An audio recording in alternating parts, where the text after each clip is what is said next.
अस्सलाम वालेकुम नाज़रीन। आई होप आप सब खैरियत से होंगे। लास्ट टाइम हम प्रेजेंट परफेक्ट टेंस के ऊपर बात कर रहे थे, एक्टिव वॉइसेस हमने किए थे।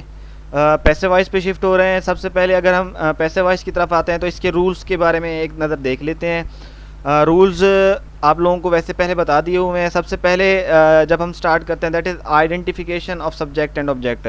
इसमें सेंटेंस को क्रिटिकली एनालाइज करते हैं। इसमें देखते हैं सब्जेक्ट कौन सा है, फॉर्म ऑफ वर्ब कौन सी है, ऑब्जेक्ट कौन सा है। रूल नंबर 2 क्या होता है, सब्जेक्ट को ऑब्जेक्ट की जगह पे लेके जाना होता है और ऑब्जेक्ट को सब्जेक्ट की जगह पे लेके आते हैं, लेकिन according to their case. Case देखते हैं कि केस कौन सा है। जो ऑब्जेक्ट की जगह पे चला गया उसका केस ऑब्जेक्टिव हो जाएगा और जो सब्जेक्ट की जगह पे आ गया उसका जो केस होगा वो सब्जेक्टिव होगा। इसी तरह रूल नंबर 3 है हमारे पास एडिशन ऑफ हेल्पिंग वर्ब है। यहाँ पे जो आपकी हेल्पिंग वर्ब होगी प्रेजेंट परफेक्ट टेंस के अंदर हैज़ हैव होगी। हैज़ हैव के बाद आपने क्या करना है कि रूल नंबर 4 के अंदर इसके बाद आपने बीन की एडिशन करनी है। बीन आइडेंटिफाई करेगा आपका जो टेंस है वो परफेक्ट है।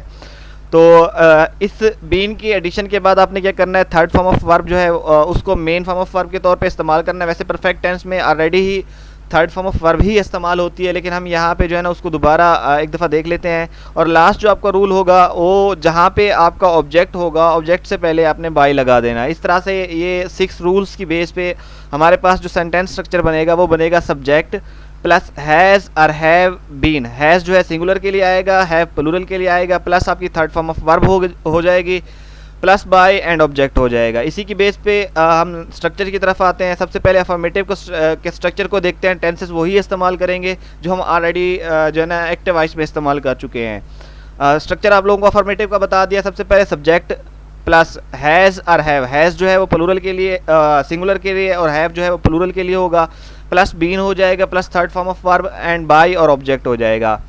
चंद एक एग्जांपल्स यहाँ पे कोट किए मैंने, इसी के अकॉर्डिंग जो हमने एक्टिव वॉइस में किए थे। 12 have been stuck by the clock just.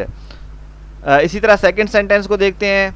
All the cookies have been eaten by Ali. वहाँ पे था Ali have eaten all the cookies. जब मैंने उसको पैसिव वॉइस में किया तो वो हमारे पास बना all the cookies have been eaten by Ali.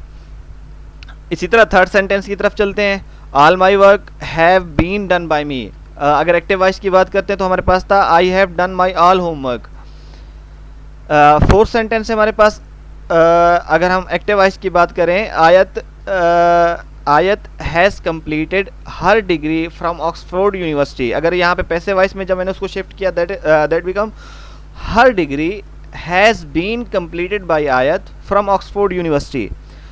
जब इसको फिफ्थ हमारे पास एग्जांपल अगर हम एक्टिव वॉइस की बात करें, ही हैज़ रिटन 3 बुक्स। जब मैंने उसको पैसिव वॉइस में चेंज किया that become 3 books have been written by him. Negative की तरफ चलते हैं। नेगेटिव में आपने क्या करना है, ये जो आपने ऑक्सिलरीज यहाँ पे ऐड की हैं, इन ऑक्सिलरीज के बाद आपने क्या करना है, इस बीन और इन ऑक्सिलरीज के बीच नॉट की एडिशन करनी है। जब हम इसके बीच में नॉट की एडिशन करेंगे ये नेगेटिव इसका स्ट्रक्चर बन जाएगा। स्ट्रक्चर की बेस पे दोबारा इसको डिवाइड कर लेते हैं। सबसे पहले सब्जेक्ट हो गया प्लस हैज़ और हैव। हैज़ आपको बताया है, हैव भी बताया। हैज़ सिंगुलर के लिए, हैव जो है वो प्लूरल के लिए यूज़ होगा, प्लस नॉट बीन लगाया। बीन जो है वो आपके परफेक्ट टेंस की आइडेंटिफिकेशन करता है, प्लस आपकी मेन फॉर्म ऑफ वर्ब जो है वो थर्ड ही रहेगी। इसी तरह बाय एंड ऑब्जेक्ट आ जाएगा। एग्जांपल्स की तरफ आते हैं। जिन सेंटेंसेस को हमने एक्टिव वॉइस में एज एग्जांपल के तौर पे यूज़ किया था, पैसिव वॉइस में के अफर्मेटिव में भी मैंने उसको यूज़ किया है, अब उन्हीं एग्जांपल्स को यहाँ पे नेगेटिव में भी चेंज कर देते हैं। 12 have not been stuck by the clock just. घड़ी ने 12 नहीं बजाए हैं। All the cookies have not been eaten by Ali. यहाँ पे देखें, अगर एक्टिव वॉइस अफर्मेटिव को देखें तो यहाँ पे नॉट नहीं था, तो मैंने यहाँ पे नॉट की एडिशन की है दोनों हेल्पिंग वर्ब के बीच में। ये हैव ऑक्सिलरी हो गया, ये आपकी मेन जो है हेल्पिंग वर्ब होगी, उसके बीच में मैंने नॉट की एडिशन की है। इसी तरह थर्ड सेंटेंस देखें यहाँ पे सिमिलरली यहाँ पे भी मैंने जो आपकी ऑक्सिलरी है हैव उसके बाद नॉट की एडिशन की है। All my homework have not been done by me. मेरा तमाम काम मुझसे नहीं किया गया या मैंने नहीं किया। फोर्थ सेंटेंस हमारे पास her degree has not been completed by Ayat from Oxford University. Next अगर हम देखते हैं, 3 books have not been written by him. अगर इसी का एक्टिव वॉइस देख लें, he has not written 3 books, जब मैंने उसको पैसिव वॉइस में चेंज किया that become 3 books have not been written by him. Interrogative के स्ट्रक्चर की तरफ चलते हैं। इंटेरोगेटिव में क्या होता है कि ये जो सब्जेक्ट है, इस सब्जेक्ट को हमने ये जो ऑक्सिलरीज होती हैं हैज़ और हैव, इसके साथ हमने रिप्लेस करना है, और ये जो नॉट है इंटेरोगेटिव में ख़त्म हो जाएगा, बाकी जो स्ट्रक्चर है सेम ही रहेगा। सबसे पहले हैज़ हैव आ जाएगा, प्लस सब्जेक्ट हो जाएगा, been third form of verb, by and object, इसके बाद आपने क्वेश्चन मार्क लगा देना है। स्ट्रक्चर की तरफ आते हैं। हैज़ प्लस हैज़ सिंगुलर के लिए, हैव प्लूरल के लिए, subject been third form of verb हो गया, बाय एंड ऑब्जेक्ट। उन्हीं एग्जांपल्स को चेंज कर रहा हूँ यहाँ पे।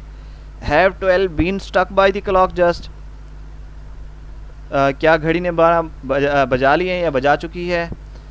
सेकंड सेंटेंस है have all the cookies been eaten by Ali, क्या तमाम जो कुकीज़ हैं वो अली से खाई जा चुकी हैं। All my homework been done by me, क्या मेरा तमाम काम मुझसे किया जा चुका है।